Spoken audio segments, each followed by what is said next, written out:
So guys, welcome back to the channel. The video I done on this about 6 months ago is still trending, and it's amazing. I know it's about 600 views on it. It's not my most viewed video, but it's certainly, people are hungry for Leyland videos. And shout out to IGN Farmer for shouting me out in this video. Thanks very much. And yeah, I'm definitely a Leyland fan. Well, this is our Leyland. She's not in running condition, as you can see. I explained that in the other video. So just a bit of history on the 270. The 270 Leyland, 270 stands for two-wheel drive and then 70 horsepower. This was the tractor that Leyland came out after the 384 and then before the 272. So this is one of the earlier models. It has a crash gearbox. I'll just get into the cab. So yeah, as you see, there's the gear stick. So you have your reverse, first, second, third and fourth and then fifth. Yeah. You also then have your high and low here. That's where you get your splitter. So you get your 10 gears. So there's your brakes. On the 272, your brakes and clutch are hydraulic, and this is manual. So this is a manual clutch. You can tell how much work a tractor has done by looking at the clutch pedal. It's not bad actually wearing it compared to other ones, but it's actually not on this particular model. It's more or less the wear it has in the foot plate. As you can see, it has started to rub a little bit along the side, but we have on our 6-cylinder, it's a big gap here. She has a few more thousand hours than this thing.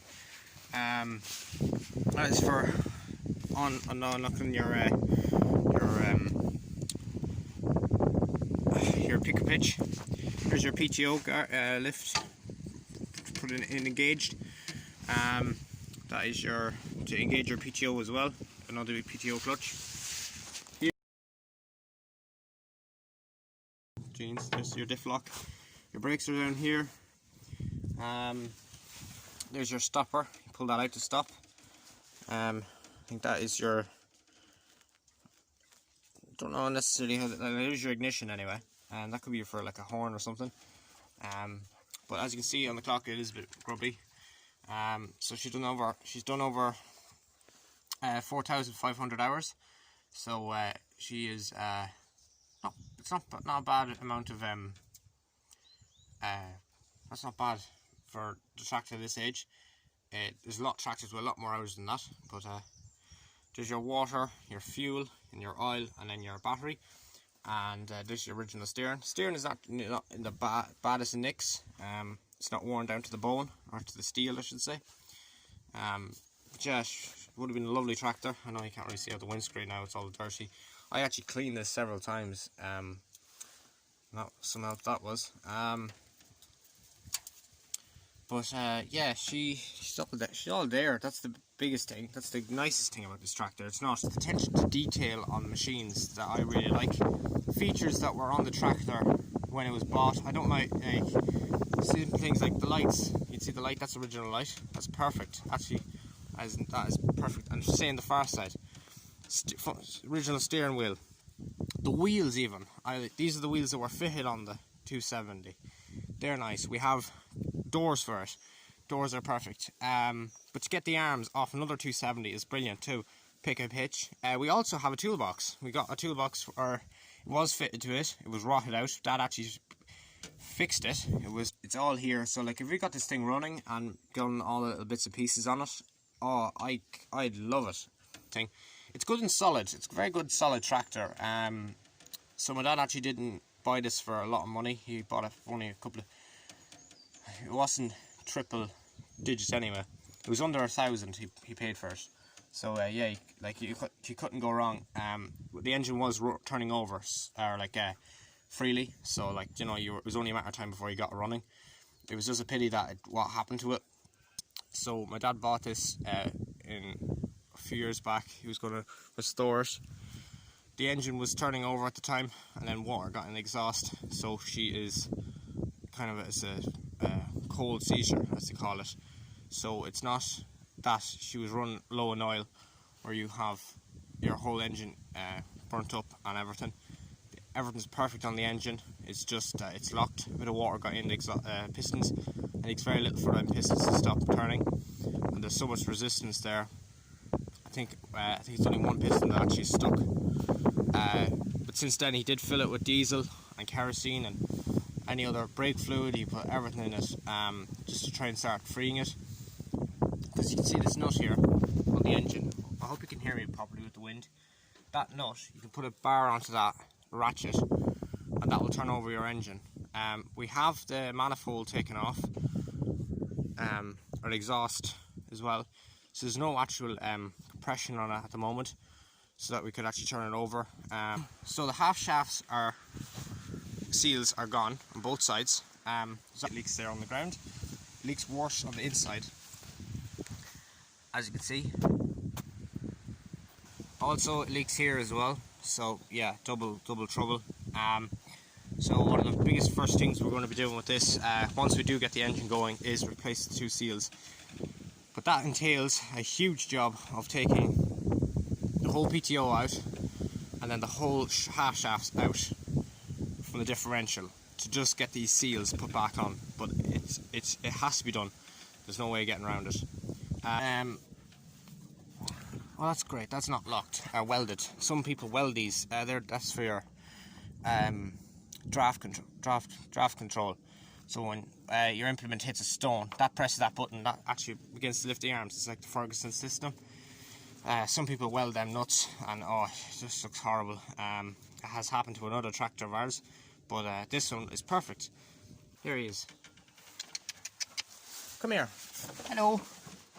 Say hello to everyone on the channel. There's Rover. He's named after the Rover car. You're a great dog. You love the Leylands, don't you? You love the Leylands.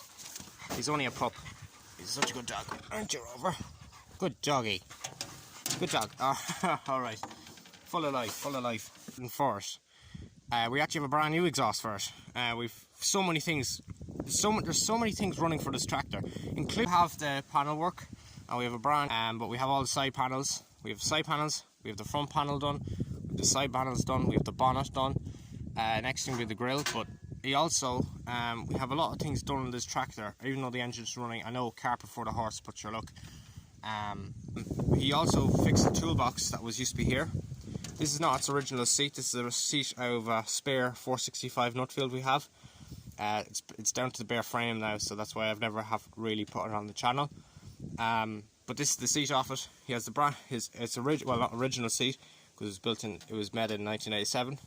Believe it or not, it wasn't original. But he has that perfect painted, and it's a suspension seat, and it has a lovely cushion and all the rest. That's all fixed. But what we did do last week, we just got two arms, price of 50 quid each. They're totally original. I think this thing does work, the adjuster. The pick a pitch, it's all fitted on. She is a complete tractor, thankfully. We've everything for it.